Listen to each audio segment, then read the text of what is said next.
episode. Welcome to episode 35 of I Just Got My Kid to Sleep. I'm Michael Palisak. I'm currently in, you might think, oh no, that's Tales. That's not. This isn't Michael Palisak's podcast. This is Tales. Well, no, it's me. This is me. I pulled off the top of the costume. If you're not listening, you can see my face now. So I know it's a couple days after Halloween, but I didn't wear the costume last week. And I also had a contest last week. Not to make this week all about last week. I know the people tuning in, downloading, watching, seeing, enjoying aren't all about like what happened last week. But sometimes it's just a very special episode. And last week was a very special episode where there was a contest. And if you answered the contest question correctly, I offered to send you in the mail 3 CDs and 1 T-shirt of your choice. Not just any T-shirt. I mean, if you really like a T-shirt I own, I don't think anybody really likes something. No one's been like, that's my favorite shirt. Not that people are mean. Isn't it weird? Here's the thing that's weird. Okay, this is fixing this. That's the ceremonial fixing the camera that I just did. Isn't it weird? I was thinking about this. This is something that I was thinking about, and I want to share it on my podcast. Does it look like the buffalo's sleeping right now? It kind of does. Is this why? There we go. Now he's asleep. We're all good. The set. Where's the set guy? We're fixing it. Isn't it weird that like this is maybe a guy thing, but women pay attention because all genders can benefit from this conversation. This is not a gender specific. If you were to look at the people that watch the things I do, I would say it's both. It's all. Everybody.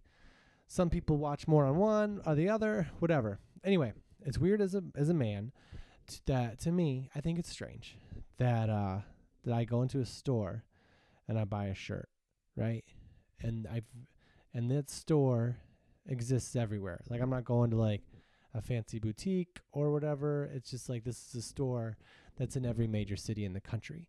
And I buy the shirt, and then I never see anyone else wear that shirt in the history of my life. Isn't that crazy? Like they make a bunch of these shirts. They sell them all over, a lot of sizes. And I've only, in my history of myself being an adult, there's one shirt that I remember seeing someone wear in my life. One shirt. And that was a good shirt, I guess. It just really was. And I don't know why that is. I guess there's just way more people in the world than I thought. That's the answer. One time, that same shirt my brother had too. Oh no, this is broken. That's okay. It was fixed. No one knew it was broken until I just tried to fix it. If it's not fixed, don't break it. If it's okay, that's just sad now. It's a picture frame that says Dad, and I think it's it'll be fixed later. It'll be fixed. It's a good thing to take down. Anyway, this isn't about the set. That's not, or the camera, but kind of is. So why is that? How come no one knows what shirt you wear? Anyway, I'm wearing a costume because last week was Halloween and I didn't wear a costume. And I had a contest to see if someone could figure out what movie was. Okay, hold on. Should have been fixed earlier. Who set this up? Okay. It keeps going down. I don't know why this is going down like this. Hold on. This is exciting, huh? This is great. Podcasting. We're going to win the Potties. Is that what the podcast awards are? That's not real. Okay. So, why am I wearing a costume? So, I had a contest last week. It was just sort of came about if you can list the only VHS tape that I had as a child, that I would send out 3 CDs in the mail and 1 T-shirt. Also, pretty prolific throughout the podcast. Is that the correct word of usage? Is that I don't like sending things through the mail. And so the one person that participated in the contest said that instead of sending stuff, that I would have to wear my costume for this episode. And I like this. But I do like people. I realize sometimes I complain about things, and it's more of like a funny thing, but people think it's real because I'm a person. But I do like not mailing stuff. But I also like mailing stuff. What do you think? Do you like mailing stuff? Do you like not mailing stuff? I like mailing stuff. I'm just gonna sit back. I just don't. Hold on. This is. We're really. Why is that not working? I'm going back like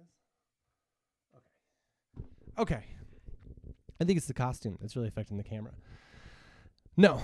But yeah, today on the podcast, it's called I Just Got My Kid to Sleep. That's episode 35. But there's no title yet because I usually title them afterwards, so I don't know what's coming next. But that's where we're at. I'm wearing a costume and I'm sweating. Not a bad thing for the person out there that had me wear the costume. I'm happy to wear it, but I'm also sweating. And sweating's not bad, you know?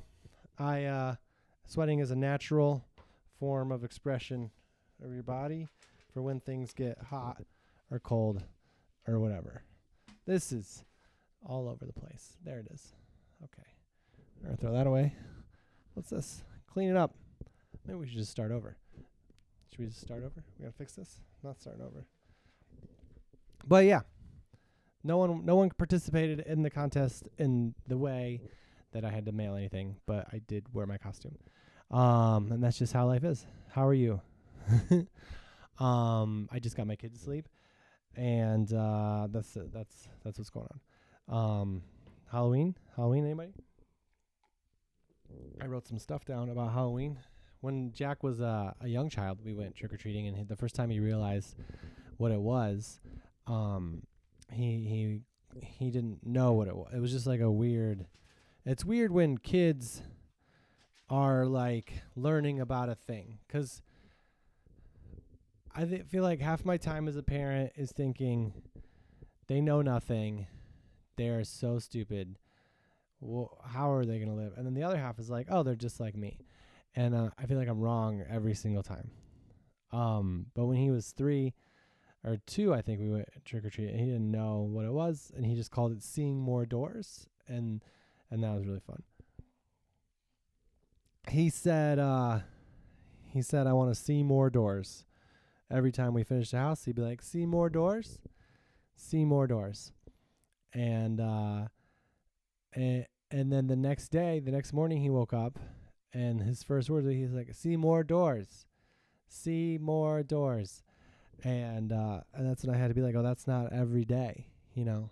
But technically, it could be. My dad said when he was a kid that the Halloween was an extra day.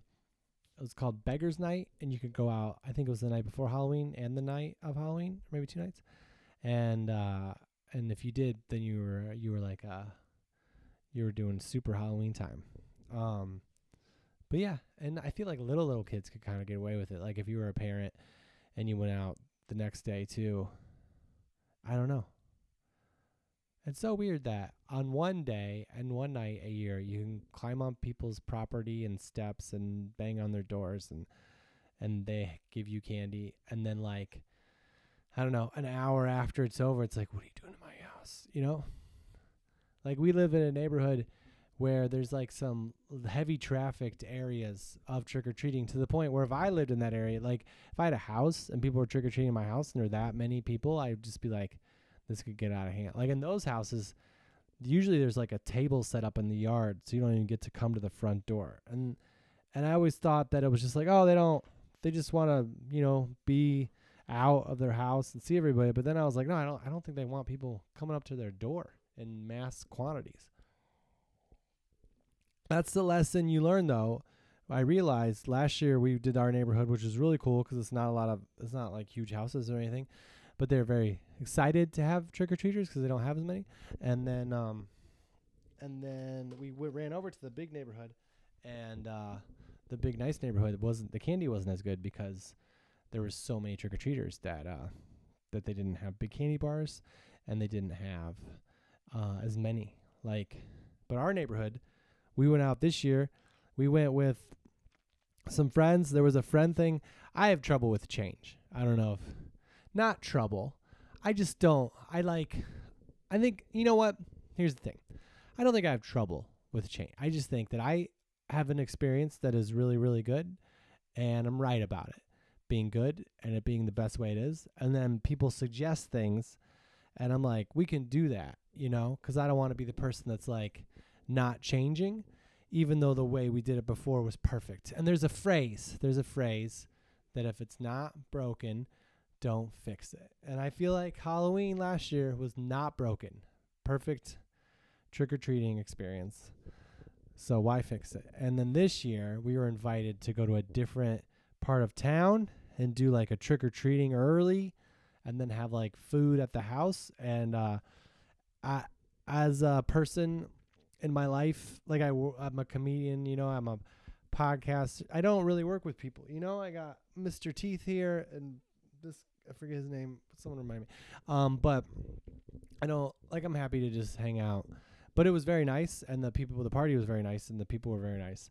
But, you know, it was all kind of a whole thing. We got there, we did trick-or-treating in that neighborhood, and then as the parent, I had to be like, well, we got to leave this food situation to go do more trick-or-treating, which is always weird as like a grown man to be like, son, you're 5 years old, and I know you're having fun here, but we have more work to do this Halloween evening. We have not finished. Because I really like the adventure of it, of going from house to house with my son. It's something I value. It's something that, you know, you only get however many of them, right? And that's not why I love it. But last year, I knew that we had the neighborhood that was like pretty free. Like there was enough trick-or-treaters so people had candy, but not too many where it was overdone. And the early trick-or-treating was kind of a crazy, everyone's house yard was like this insane. There was like a dead people Olympic themed house, which was a bunch of dead, like looking things, that's the other cool thing I think though about Halloween is like there's no censorship for younger kids when people decorate their houses in my neighborhood. It's like the most gruesome, deadliest looking demons and bodies and everything. And then a little 5-year-old in a, you know, Sonic costume, or last year it was like PJ Masks, just like a Nick Jr., Disney Jr. themed child coming up to your house and being like, yep, that's what this person thinks hell looks like. But this is where we get candy. So this is where we're going to go, you know? And it's interesting. I didn't realize either about children, how like they can be afraid. They're afraid of things that they're afraid of. And it's not something you can sometimes predict. Like we went to go see the Minions movie, Despicable Me 4. Jack thinks it's 3. And I told him it's not, it's 4. And he keeps telling me it's 3. I don't know how to fix that situation, but it doesn't really matter. It's just the fact that I'm right and he's wrong and no one's acknowledging that.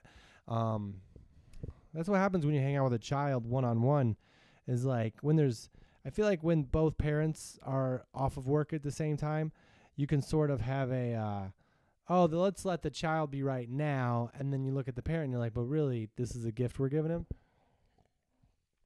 But when it's just one-on-one, it's just constantly losing in all forms, you know?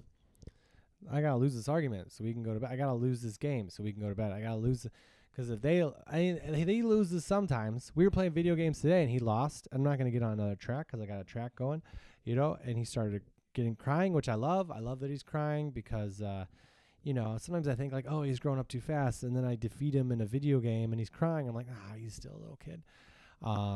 Like a grown-up would be like screaming or swearing or like throwing down the control. He's like tears. And I'm like, yeah, that's my boy.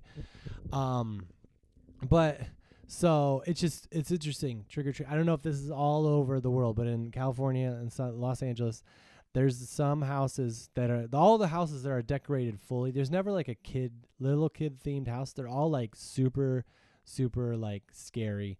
No swear words, but a lot of blood and bones and things that you don't want to have to explain to a 5. And luckily I didn't. That's what I was trying to say was Jack was never, I would be like, is this scary? He was never afraid of any of it. I think part of it was he knows the candy is coming and he's like, I will go through hell to get this. And he does know about hell because of staying with my parents, I guess, and asking about what happens when you die. Which is always a nice thing to have come up before you ever had a chance to talk to your child about it. But he doesn't know that. He just is like, we're going to get candy. So there'd be really scary stuff, and he wasn't scared at all. But then, like, we went to go see the Minions movie, and there was, like, a fire in a salon, and he was like, I'm scared, I want to leave. I think part of it might have been that he had just finished his icy, and he was ready to go. I don't think he's too attached to stories and movies at this age. I don't know what age it is where you're like, I got to finish this movie. There's some age where you're like, I want to finish this movie. And 5 is not it. 5 is not that age where they want to finish move. 5, they still want to watch the same thing over and over again, but they will skip through it. I can't speak for all the kids. But he wasn't scared. And he's scared of little stuff all the time. But, like, that stuff. There was one house that had, like, a haunted house in the yard. And there was, like, a butcher guy that had a big knife that was bloody. And then you walked through it. And there were, like, probably middle school age kids in masks that would, like, jump out and scream at you. And I would scream, and then Jack would laugh at me. Because when someone scares me like that, where they're, like, popping out, I like to let it out. Because I know that that's the best way to enjoy it. Like, if you try to stifle it, you don't get to really feel the fear. But if someone jumps around the corner and there's a scary match, you're like, like you're surprised, you just let it go. And then the person doing it feels like they did a great job, because they got this 40, this guy, this adult guy to be like, ah. And so I learned at early age of my adulthood that if I feel fear, I'm going to express it. In a haunted house setting, I don't think it's helpful to be like stiff about it. I think you really got to let it go. But anyway, confident fear is what I would call it. Because if you're like afraid, like stay away from me, then they come after you because they get it. But if you just scream or they laugh and go, they don't really laugh. But we did that haunted house like 6 times, and there was no candy there. We just kept doing it. And then we came home. So that was weird. That was the weird part, was that like we already went trick-or-treating with his friends, and he was like kind of playing. Like, well, it's not like he was like engaged with people. He just saw a new couch that he could jump on at this new person's house, and he was just like jumping from couch to couch, which is always weird. Not to make this too parenting heavy, which it already is. But I just got my kid to sleep and it's on my brain. But like it's always weird when you're out somewhere because I feel like I did see a parent be like, "Hey, no jumping on the couch," not to my kid, but to their kid. And I thought about saying it, but I was just like, he wasn't like, it's not like he had shoes on or he was causing like a lot of damage. And I always feel like if he gets that energy out, he's going to sleep better. So I don't know. I was just going to ride it out. Like I've been to parties where there's way more damage going on. So I feel like part of having a party is knowing that people are going to like kind of like he's 39 pounds or whatever. But he's not going to, I don't know. But he wasn't eating either. So I was like, this is another reason to go. So we went trick-or-treating twice. It was very good. Very fun. I think Halloween's my favorite holiday now. It's, there's a lot of fun weekends leading up to it. There is costumes. It's all one thing, and it's like, you leave it all out there. Like with Christmas, you got gifts and then you get to like experience those. But the gift of Halloween for me is the actual trick-or-treating as an adult with my child. Like I think it would be fun if I was an adult too. I know I talked about this last week, but with a child, it's like, I know I sound like, oh, I like trick, but it's more seeing the joy. Here's what's being like being a parent. And I think this is interesting for everybody. I'm pretty sure. Should I put my head back on? Wow, we really fixed all of the production stuff and we've just been moving, haven't we?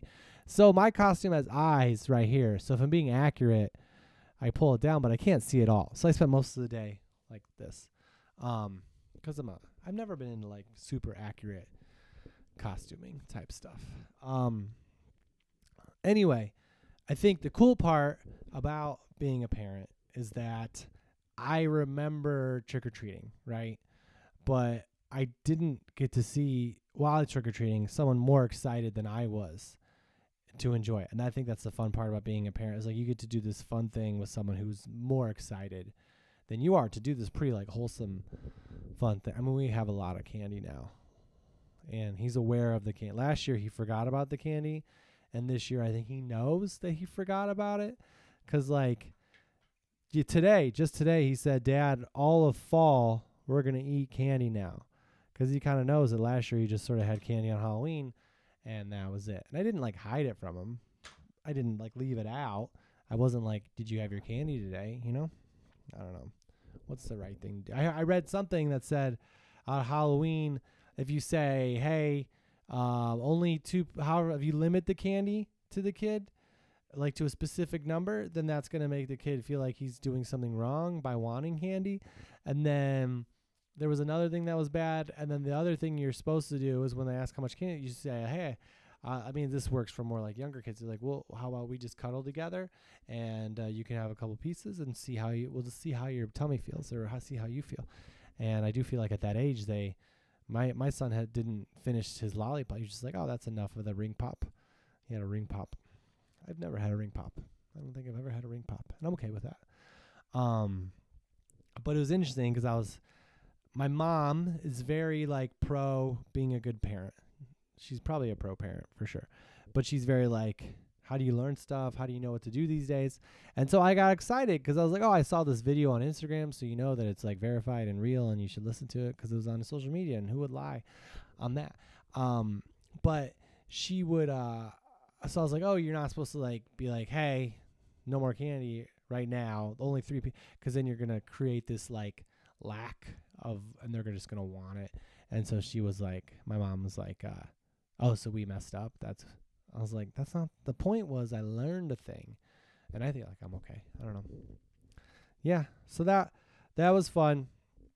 And then he had to go to school the next day. My older brother's kids, they had the day off, which I think that's the way to do it. He said they got the day off because they raised enough money, like some sort of like fundraiser, that they all got the day off of school, which I think is a way of saying, you kids aren't going to learn much today anyway, so we're going to get you to do volunteer work to get the day off. But yeah, he had school. And then I left town. I went out of town, and I traveled. I had to go to a family occasion, and I was the only one of my brothers that made it, and then my parents. And I always feel like I've gotten along with my parents really well I still do. But like traveling can be stressful for people, and I feel like I forget that because I do it all the time, and I feel like the stress I feel is like weird, like I shouldn't feel stressed, because when I'm traveling it's always by myself. So if I feel, at least for usually, if I feel stressed, it's usually like, well, that's just because I'm crazy, you know? But then when I travel with my parents and I see them react to situations, I'm like, oh, I think maybe that's just traveling, you know? Like we were supposed to meet some people for like the family occasion, you know, and it was only like 15 minutes away, but my dad wanted to leave like an hour and a half early. And I'm at an age now in my adulthood where I don't fight that, you know. I'm like, well, that's what we're gonna do, because if I try to debate him down, it's like, well, I could be wrong, first of all, because if you leave an hour and a half early and it's 15 minutes away, you're going to get there an hour and 15 minutes early. If you leave an hour and a half early, but if you leave an hour and a half early and you leave a half hour late and you get there, it takes 15 minutes, then you're 45 minutes early. And which is still early, but then if you leave an hour and a half early, but you leave a half hour late, and then you get stuck in the weird half hour of traffic, and then it's 15 minutes, then you're only 15 minutes early. So anyway, I'm usually the one that's late. Out of the family, I'm usually the one that's pushing the boundaries of what is acceptable for being on time and late. And I think I just get away with it because we're related. Like, I think if we weren't related, my parents would stop hanging out with me because my timing of showing up to things isn't what is the word for being on time? I'm not punctual. I'm not punctual. But I'm punctual for work, but I usually work starts an hour after everything starts. Like if I'm last on the show, you know, and you get there at showtime, like you should be there early. I always feel like I should be there a little early. Even when I'm going somewhere early, I feel like I don't know that it's early yet because you don't know what's going to happen, and then I get frustrated because I'm like upset at myself for not knowing whether it's early enough. And then I look back at it now as I'm talking about it now, and I'm realizing, oh, I'm just upset at myself because I can't predict the future. That's the only, when I travel and I feel any stress at all, I feel like it's most of the time because I'm like, why can't I predict the future? You know, like when you're packing and you're like, do I need this or I do this? And I feel stupid because I don't know what I need. Really, it's just being like, how come you can't predict the future, Michael? How come you can't, you know? And like when you're getting ready to travel somewhere, like I always do this with the airport, especially when the airport's close. Because, like, if I travel to an airport that's farther away, I give myself more time because you just have to because of the traffic situation where I live. But if I'm going to the one that's really close, or like this airport we were at, it was like super close, and I know it's super close, and it's like you don't factor in the Uber time of like the Uber deciding to pick you up and then the Uber getting there. And I don't know if you've noticed this recently. Have you guys noticed this recently? And by recently, I mean like a year or so. Have you noticed that the Uber says it's going to get there a little earlier than it does? It is always a little late. It's always like, at least in my neighborhood, it's like, we'll be there in 2 minutes. And I'm like, throwing stuff together. And then I look on the map and it's like you're a mile away. And I don't live off a highway. You can't go 60. You're going, there's 2 school zones near where I live. Not to brag, but I can live near school zones. 25 miles an hour. You're gonna get here in 2 minutes. Really. Why are you putting that stress on me, Uber? Why don't you be a little more accurate with it? And then I get in the car, and not to call out of court, but I haven't. Who's driven Lyft forever? When I go on the app for Lyft, I'm like, whoa, this can't be real. You know, like, cause it's like, here's the price and this, and then it's like, well, if you want to pay more, then we'll actually come. And it's just like, well, don't. Like, I feel like with Uber, at least it's like realistic. Like what they offer is probably gonna. With Lyft, it's like, oh yeah, you could get that price if someone decides to take it. Like, there's no accountability. It feels like when I used to do Lyft, there wasn't accountability for the price. I would do a thing, and then it would take up some time, and then be like, yep, nobody said yes. Sorry. And it's just like, well, did you even try? Did you negotiate at all? Did you offer any perks at all to come pick me up and take me to, I'll pay $5 extra, take me to the air, you know? And so I just wish there were cabs, you know? There are, but I wish there was an app. There's an app for cabs too, but it's just like, oh, I don't want to do that. But it's getting that way. The prices are pretty close. It's actually cheaper for me to take a cab home from the airport sometimes than the Uber. But anyway, the Uber tells you it's going to be there, and then you rush and you get down there, and it's just like, well, why did I do that to myself? And then you get there, and then you, like, sometimes you get to the airport, but the thing doesn't tell you how long it takes to get to the actual place where they drop you off. And like some Uber drivers, no, they can. I just scratched my nose. That's all I did. I swear, I just did a little scratch. I'm very sensitive. It was itchy. Some Uber drivers, when they drive to the airport, and they're the same price as the stupid Uber drivers. That's the weird. Like if you get Uber Black, those guys or girls, that they know that they're there and they could drive you. They're professional. But like, you could pick the same level of Uber driver. You can get one person who knows when they take you to the airport, they could take you through this lane, and they drop you off at like this like specific lane, which is like an Uber pickup area, but it's way quicker to get to the gate, and you just get there. And then there's the Uber driver that's like gets over to this, and then I'm driving. Like there's been times where I'm going to the airport, and I'm like, oh, you can go this way, and they're like, no, I'm miming right now a little bit, if you can see. I took improv class when I was in college, and after, I loved it. And you see they're like, no, I have to go this way. Because like for some reason they think they're going to get in trouble because they've been told that. But like there's a sign, like an official street sign with like, you know, the signs that construction people or whatever highway people use where it's like an orange sign and like the little big dot and then it says something. You know what I'm saying. And it says like, oh, go this way because there's so much traffic. And they're like, they're not even because there's so, and that's the same price as the person who's like, yeah, you're here. Get out of my car. Thank you. I don't know. So I feel when I travel, I feel like I feel anxiety, and it's always rooted in because I can't predict the future. So if you're traveling and you feel worried or anxious, just know that it might be because you can't predict the future. And that is something that is every day of your life. You cannot predict the future. It's just when you do your normal daily, here, I'm here, I'm here, I'm here, you feel like you can predict the future because it happens the same way over and over again, and all your resources are close by because of your house. So don't feel anxious when you travel.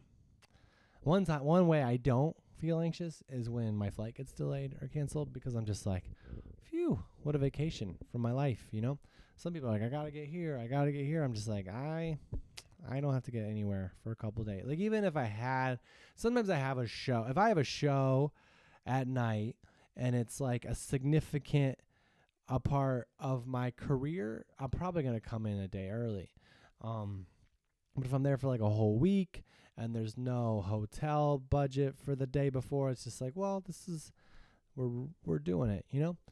So anyway, the story was I was hanging out with my parents on this traveling family experience, and I was the only one of my brothers, I feel like, are aware of how they can feel anxious around, and I just kind of never really processed it. But then I was around it, and I was like, oh, this is very real, you know? Like, I remembered how, and I think part of it's because, like, I know as a dad that I feel a responsibility to know what's going on and make sure everybody's okay. But I came into that job knowing that I don't, and it's kind of on my son to be okay. Which maybe not 100%, but a little bit, you know? So, but my dad, I feel like, was more like, this is going to be okay. And when we travel, he doesn't know how to do that. And I feel like that's stressful because, like, we were supposed to meet an hour, to get someplace an hour and a half early. And, we were leaving an hour and a half early, and it was 15 minutes away. And I'm always late, but I wasn't this time because it was a normal time to wake up and go do things. And I got to meet some other family members earlier in the morning because we went to a natural hot springs. We were in Wyoming, and they had this hot springs area, which was like swimming pools, but the water was like had minerals in it, and it smelled like sulfur. And if you've ever been to like a national park where there's like those type of springs and you see the water bubbling up, and like you can't touch it or go in it, and you're like, oh, that makes sense. It doesn't look like it. But then you go to these hot springs and you're like, well, this water that smells that way is fine. And I asked somebody what the difference was, and they didn't give me a real good answer, but I seem okay. I'm there. But anyway, I was up already for that, which was very fun. Our family had a thing reserved. There was like 4 or 5 different natural hot springs pools or whatever you could call them. And there was one at the very bottom that was like overlooking a little tiny river. And I would call it a creek, personally. They called it the river pool. I would say it's a creek. I'm going to call it a creek. But I guess it was a river, And that one was reserved. Someone had reserved it for my family members and I, which was very, special and nice or whatever. But it was kind of weird because I got there. It was like a 9 to 10:30 thing or whatever. And I got there. I was the only one there from like 9 to 10. And I went to the pool it said like it was a big sign, it's like reserved for a private party. And I was like the only one in it for like an hour. And it was fine and it was fun. It was just weird because there were a lot of people in the other like kind of like natural hot springs pools, which are kind of like hot tubs. And they were kind of crowded. And then it was just me by myself. It kind of looked like I had just reserved this one little like natural hot springs hot tub just for me, and then said it was a private event, and then just sat there by myself being like, yeah, I don't want other people near me. And I don't blame my family. It's hard to get going in the morning. I just I'm doing a new thing now where I set my alarm for when I have to wake up, but if I wake up earlier and I'm not crazy tired, I'm just like, well, let's just see what happens if I stay up. Whereas I used to be like doing the math of the hours in my head that like was healthy to sleep. And I was like, well, I got 6 hours, so I got to like get those 8 hours in. And And so I'm changing as a person. I feel like if I'm waking up, I'm going to see what's available in the life, you know? And I'll go back to sleep if I want to. So anyways, I was already up for that. And so I went back home and I took a shower, and I was the one that was driving to the event too. So I felt like extra responsible. Like I feel like we're getting to the point in the relationship between parents and child where like I'm the one that's like the person that's organizing, that's hooking up stuff, you know, that's figuring out where things are, planning things out, and they're kind of giving it over to me. And I was very proud. So I was like, all right, I'm the one that's driving. I'm going to get ready. And I talked to my dad on the phone, and I didn't tell him I was going to go to my car because I didn't want to put that out there of like, I'm going to be so ready. I'll be in my car. But I was ready. And so I was like, I'm just going to go to the car and get it all ready and pull it up to like the pickup place for the hotel. So that way when they call, I'll be able to be like, my whole dream was like my parents would call and they'd be like, are you ready to go? Do you need some more time? I'd be like, I'm already in the car. So because that's how it was when we were kids. My dad would be like, I'm in the car. And so I just want to be like, I'm in the car now. Are you guys going to come now? Because I'm already in the car. And then they'd be like, ha, ha, ha, well, you're ready. And so I was in the car. But what I didn't plan for was like not getting cell phone reception in Wyoming. Because in Wyoming, I got like 5G a lot of the ways in a lot of bars. But like right outside the hotel, never got a call once. I missed so many calls. Compare for how many calls you get every time I make a call. So I'm sitting in the car. I'm like getting ready, all the stuff, you know. And my parents are calling because apparently they thought that I would come down to their hotel room. We were right down the hall from each other. My parents, I booked my hotel. They booked it afterwards. And apparently when they checked in, they wanted me to get a room that was close to them, which I don't necessarily need, you know. Like when we're kids, it's good to be, but as an adult, we could have a couple. There were a couple between us, you know, not for nothing, but you know, my dad snores. And I'm sure I do too. Who knows? But anyways, we're pretty close by. And they thought I was going to come down when I was ready, but I was like, I'm going to go down in the car. And they called and I didn't answer the phone because I couldn't get it. You know, I didn't get reception.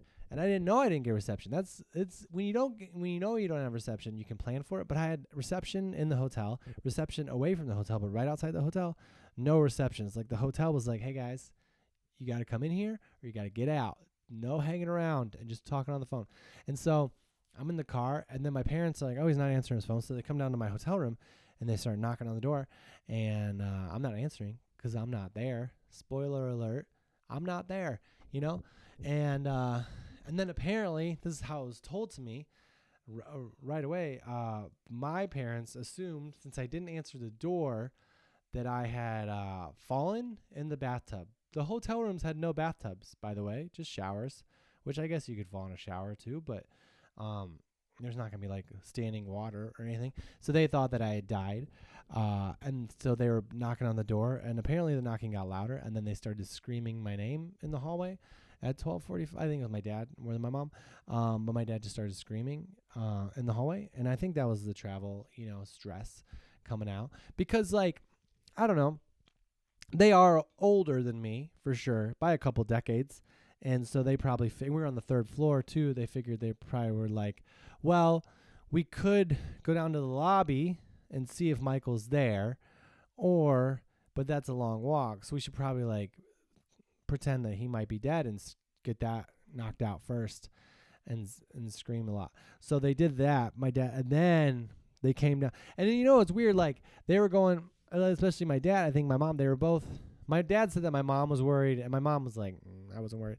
And they're both going through this emotional thing. And I've heard this thing happen where when you're in a family, when you're related to somebody, I guess maybe it's more with twins or whatever. Not that I'm twins with my parents, but like that you can feel, like when someone feels a strong emotion, you can feel it too, you know?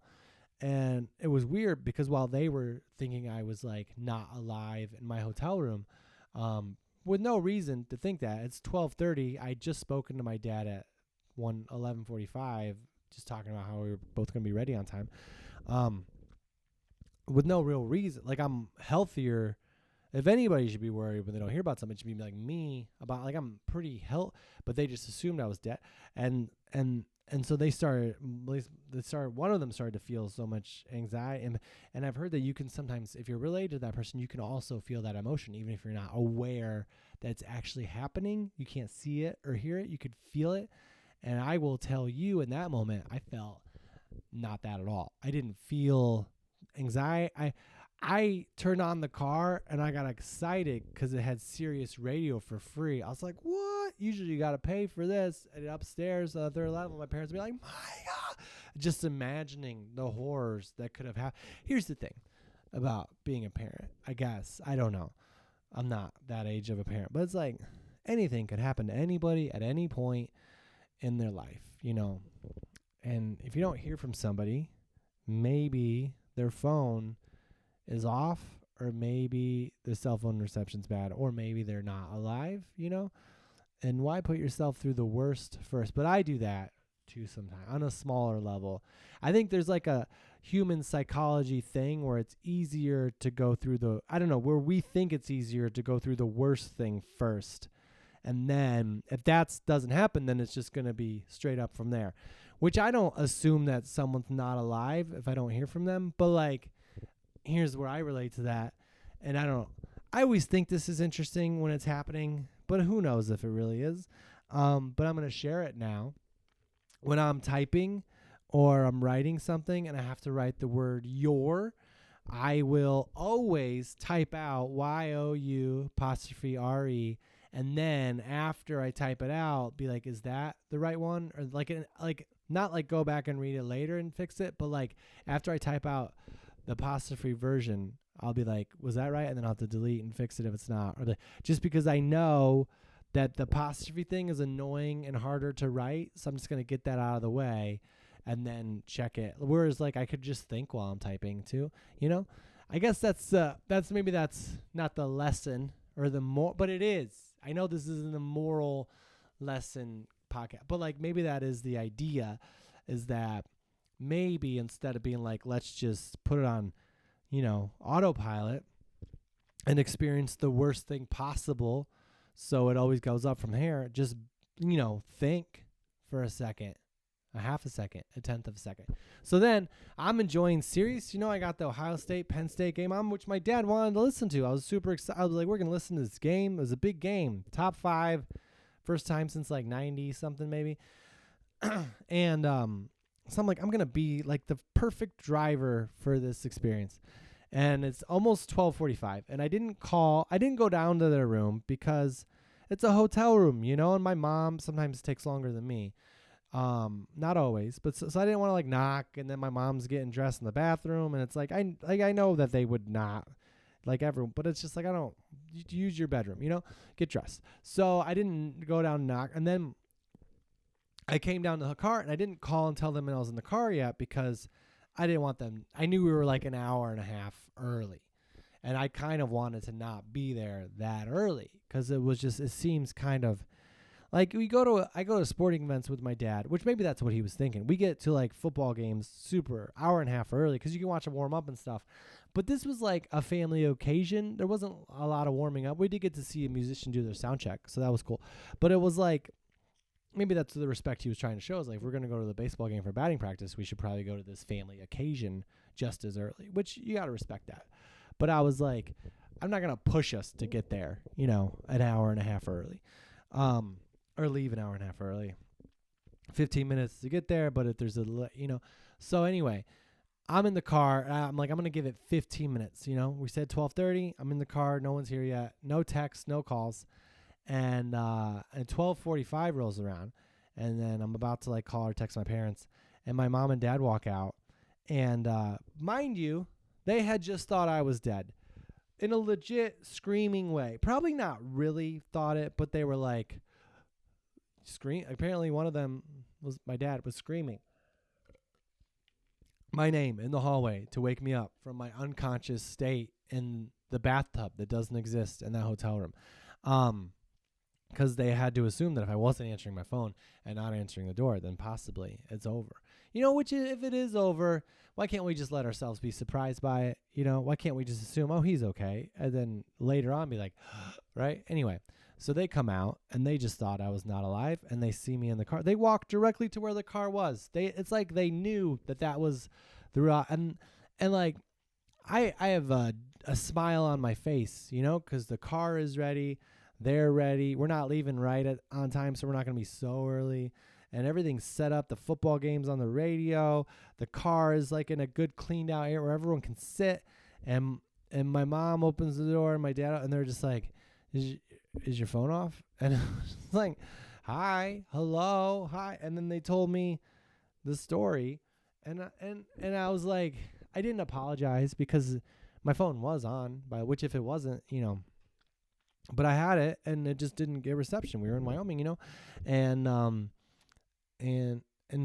but I thought about it later, and I was like, you just screamed in a hallway because you thought I was dead, and now you see me live. You're not like, there's no hug, there's no like, thank you. There's just like, oh, his phone was off, like, and it wasn't off. It was anyway. So I can understand how people. I used to always feel like, oh, being around family is the best because they've known you your whole life, and you get to share more of your life with them as an adult. But now I'm not going to limit it at all. I'm not going to like not be around family as much or my parents or whatever. Like I'm happy, but I just am going to know now with like one family member's like, I'm not going to make it to a thing. I'm not going to be like, how could you not make it? Because I kind of couldn't see it. But overall, the whole family, extended family experience was very special and memorable. And I think all the stress when you travel is very understandable. And it's just, if you can work through it, you can work through it. So that was that story. One person, a sleeper on the show, Nikki, wrote in, wanted to know, because I covered some topics last week that people had requested, to talk about. I should have read very specifically before I came on air here, but basically which do I think is better? I think Newsies or Teenage Mutant Ninja Turtles, the movie. Do you guys, if you want to listen to that, first of all, two different genres, you know, same time period but Newsies is a musical about children who, you know, were forced into labor, and Ninja Turtles is like a superhero movie. So overall, I think you would think that I'd be like, Ninja Turtles, better movie. But I don't feel that way. I feel like Ninja Turtles was a great cartoon, and the movie was good. It was a good movie, but I already liked Ninja Turtles before I saw the movie, and then I also still liked Ninja Turtles. But there's a point in that movie that gets sad with Raphael, who's one of the Ninja Turtles, and he goes missing, and then they go to a farmhouse. And for a kid's movie, I think it's probably still like 90 minutes or whatever, but it felt like it was a full 2 hour because of this moment. And I know they were trying to like ground it and make it really a movie, but like I felt like Newsies just moved, you know? And they were kids that didn't have parents who were thinking they were dead all the time. And they didn't hear from them, and they got to make money as a kid, and they got to like have a sleepover every night because they didn't have homes, so they slept in this place, and it was like New York a long time ago, it was like New York City. So like, and then I liked the music too, and the dancing was very looked cool and athletic, and like I don't know if that's weird to say. So Newsies was my favorite movie for a very long, maybe still one of my favorite movies. I love Ninja Turtles as a thing, but I think as a movie, I liked Newsies.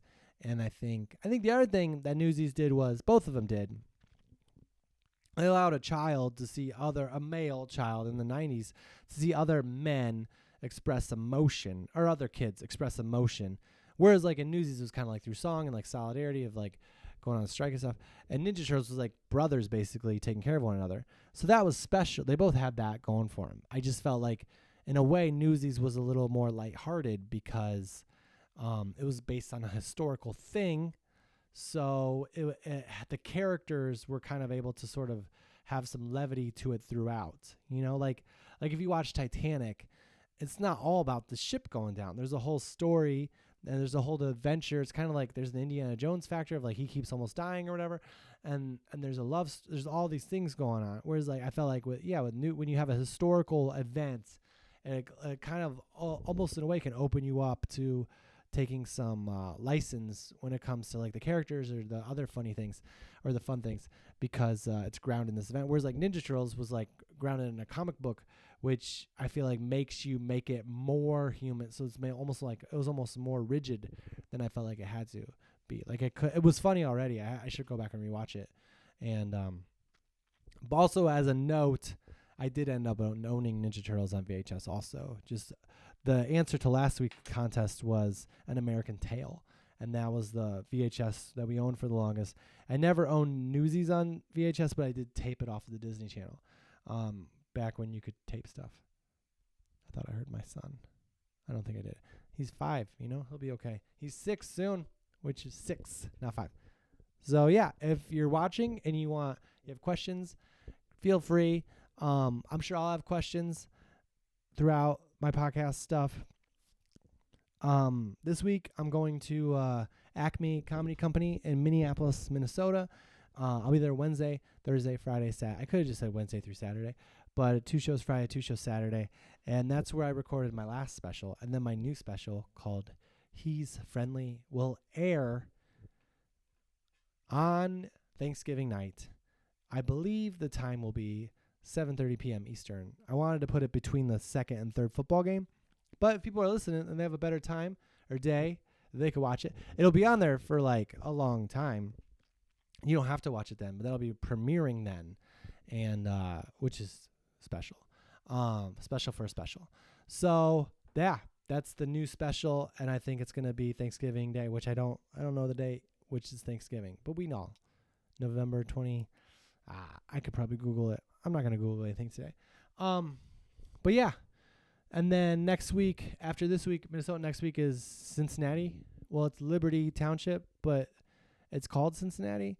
So if you're in Cincinnati, don't get upset that I said it was Cincinnati when it's really Liberty. The club calls itself the Cincinnati Funny Bone. I don't know. It's not on me, but that's a Wednesday. So yeah, and then Saturday I'll be in Canton, Ohio. And then Thanksgiving weekend I'll be in Eau Claire, Wisconsin on Saturday. At the Plus with Clearwater Comedy, and that is Saturdays are fantastic. So Wednesdays will be good too. But yeah, that's the podcast. This is me as Tails, thanking you for listening and watching. Remember, if you're on social media, I have an Instagram account where I post stuff, and TikTok. That's all available. Thank you for bearing with all the camera stuff. We figured it out. It's all good. If you're out there and you're having a good week, keep it going. If you're traveling and you're feeling down, just say, it's just the traveling, man. You're good.